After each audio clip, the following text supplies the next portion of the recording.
When I think about my first foray into meeting Kay, it was in Wichita.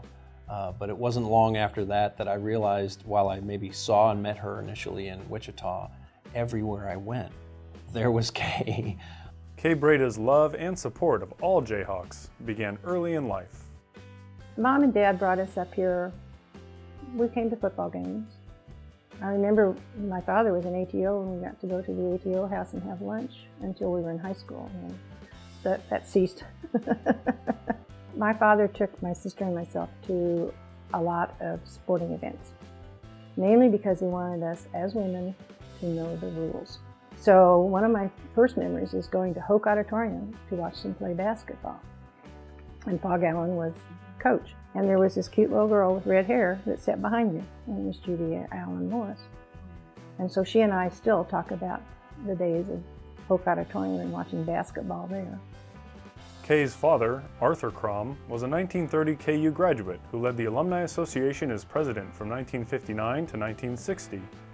He was among the first recipients of the Ellsworth Medallion in 1975, so it only seemed natural that Kay began her college career in Massachusetts. I didn't start out at KU. I went to Mount Holyoke, which was the first women's college. So I came to KU as a junior. You know, it was a very, very difficult decision to leave Mount Holyoke and to come to KU.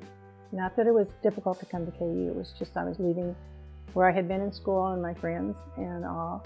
I've always said it was probably the hardest decision I ever made, but it was the best decision.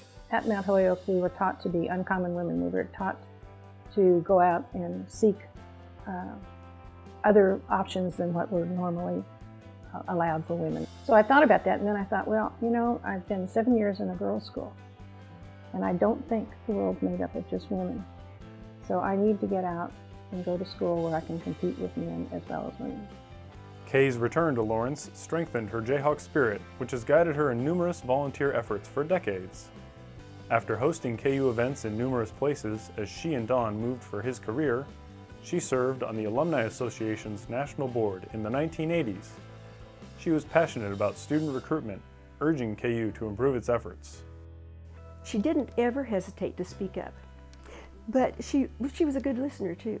So she would listen, and then when she was ready, she would speak up and say something so right on target. In all areas, she's very, very supportive. Of course, she's very involved with the medical school through Don, and served on medical auxiliary boards all over the country, and she's had a lot of opportunities to lead and does it with a degree of humbleness and straightforwardness.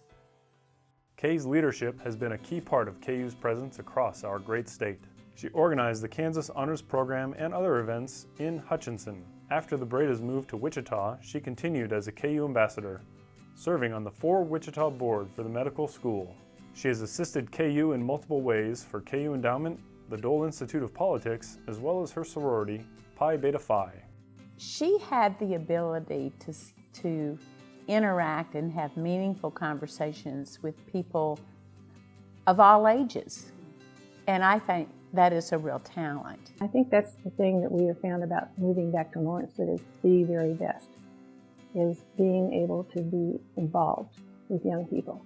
And right now, living in Lawrence, we see KU through their eyes, which is a lot different than our eyes. When we think about what does it mean to be a Jayhawk and how do you capture the essence of being a Jayhawk, I think no further than Kay. We would often say, do 3 things.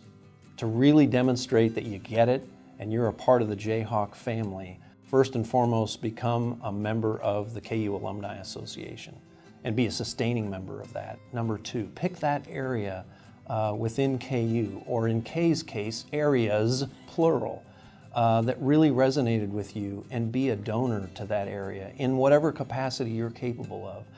And number 3, after you did those first 2, it was a natural extension that you'd want to advocate on behalf of KU. It was really harnessing those 3 things through her service, through her advocacy, and through her great donor support that really make her today that outstanding representative of what it means to be a Jayhawk. Part of my experience and my reason for volunteering is that my father told me when I was growing up that others had made opportunities for me possible and that I was to pass that on. So it's either that or the fact that I still haven't learned to say no. I'm working on that.